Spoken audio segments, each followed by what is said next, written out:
এক গ্রামে এক কাঠুরিয়া ছিল। লোকে তাকে ফটিক কাঠুরিয়া বলে ডাকত। বনে কাঠ কেটে সেই কাঠ বিক্রি করে তার দিন চলত। তার বাড়িতে আর কেউ নেই। ফটিক দিন আনে আর দিন খায়। ওই তো ফটিক ফিরছে বাজার থেকে। যাক বাবা, কাঠের বোঝাটা মাথা থেকে নামলো। এবারে বাড়ি ফিরে শান খাওয়া সেরে ঘুম দিলেই শরীরটা আবার ঝরঝরে হয়ে যাবে।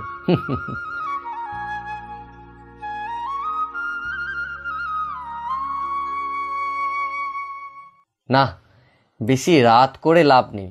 ফ্যানে ভাতে খেয়ে শুয়ে পড়ি। কাল আবার সকাল সকাল উঠে কাঠ কাটতে যেতে হবে। সেই কাঠ আবার বাজারে নিয়ে গিয়ে বেচতে হবে। তারপরে সেই টাকা দিয়ে চাল ডাল কিনে আনতে হবে। বাবা, কাজের একেবারে গাদা পড়ে আছে। না, রাত বাড়িয়ে আর লাভ নেই।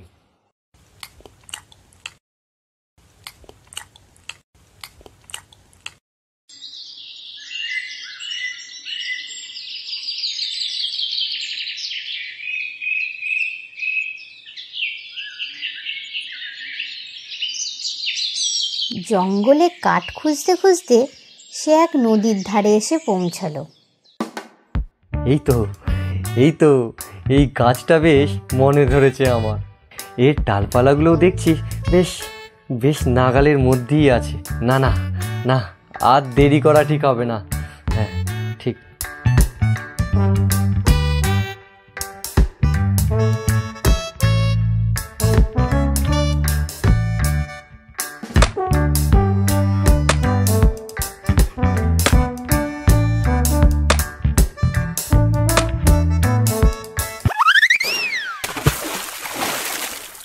যা, এই রে, এ কি সর্বনাশ হলো আমার কুঠারটা হাত থেকে ফসকে পড়বি তো পর একেবারে নদীর জলে গিয়ে পড়লো।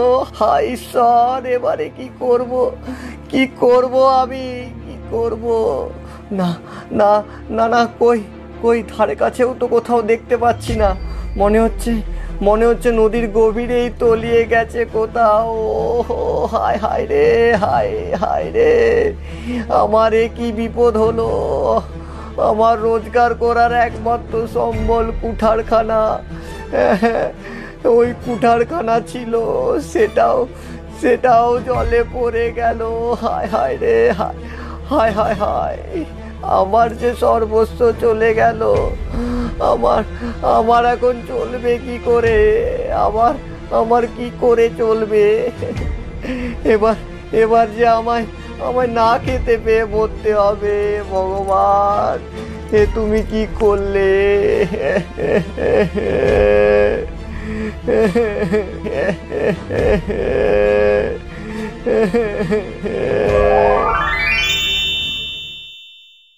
কি হলো ফটিক, তুমি কাঁদছো কেন? এ কি, আপনি কে? কোথা থেকে এলেন আপনি? আমাকে তুমি চিনবে না ফটিক, আমি জলপরি। এই নদীতেই থাকি আমি। আপনি তাহলে আমার মনের কথা শুনেছেন জলপরি। তাহলে এটাও তো বুঝতে পেরেছেন যে আমার কুঠারটা যদি আমি ফিরে না পাই তাহলে বড় বিপদ হয়ে যাবে। আমার জলপরি, বড় বিপদ হয়ে যাবে।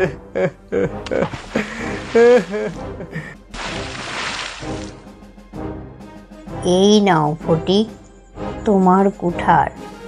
এ কি, এ তো সোনার কুঠার। না, এ আমার কুঠার না, আমার না। বেশ, আমি এবার তোমার কুঠারটাই নিয়ে আসছি।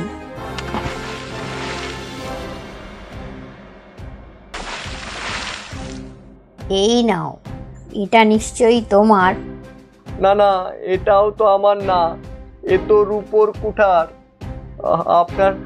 আপনার নিশ্চয়ই কোনো ভুল হয়ে যাচ্ছে জলপরি। আমার কুঠার তো লোহার।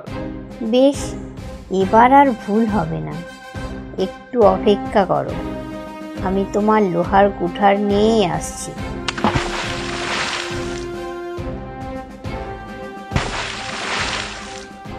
কি ফটিক, এটা তো তোমার কুঠার, এটাই তো খুঁজছিলে তুমি এতক্ষণ। হ্যাঁ, এটাই তো আমার কুঠার। দিন জলপরি, আমার কুঠার আমায় ফিরিয়ে দিন জলপরি, ফিরিয়ে দিন। এই নাও, এবার তুমি খুশি তো? আপনার অশেষ করুণা জলপরি, আপনার অশেষ করুণা। এবার আমি আবার কাঠ কেটে রোজগার করতে পারবো। হ্যাঁ, আমি আবার রোজগার করতে পারবো। আমার যে কি আনন্দ, কি আনন্দ! যা, জলপরি আবার জলে ডুব দিলেন কেন? তবে কি আমার কোথায় অসন্তুষ্ট হলেন? হ্যাঁ, একদমই নয় ফটিক, বরং আমি তোমার সততায় খুবই খুশি হয়েছি। এই নাও, এই সোনার আর রূপার এই দুটি কুঠারই আজ থেকে তোমার। কিন্তু তা কি করে হয় জলপরি? তুমি খুব গরিব হওয়া সত্ত্বেও সৎ, আর এই কারণেই তোমার জন্য এই উপহার।